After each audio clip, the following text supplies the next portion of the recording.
ইনকিলাব মঞ্চের আন্দোলনরত যারা ছিলেন তাদের উপর পুলিশ হামলা করেছে, গুলি করেছে। এখানে অনেকেই গুলিবিদ্ধ হয়েছেন, রক্তাক্ত হয়েছেন, আহত হয়ে হসপিটালে আছেন।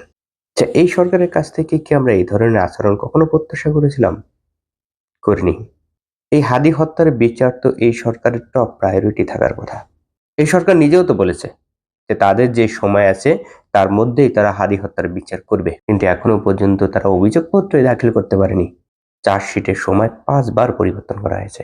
সরকারের এই আচরণের ফলেই ইনকিলাব মঞ্চ সহ হাদি হত্যার বিচারের দাবি যারা করতেছেন তারা বিভিন্নভাবে সরকারকে চাপ দেওয়ার চেষ্টা করছেন।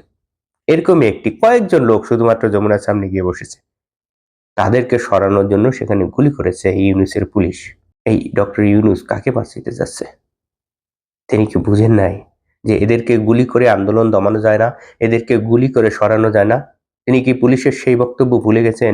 একটা গুলি করি, একটাই মরে স্যার, বাকিগুলো যায় না?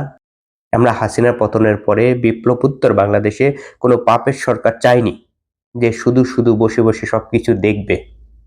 আমরা চেয়েছি একটি শক্তিশালী সরকার, একজন শক্তিশালী নেতৃত্ব, যে এই ভাঙাচোরা রাষ্ট্রকে পরিবর্তন করে সুশৃঙ্খল করতে পারবে।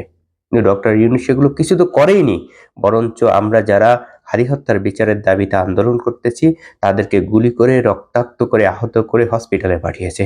এগুলো জবাব দেয়া হবে।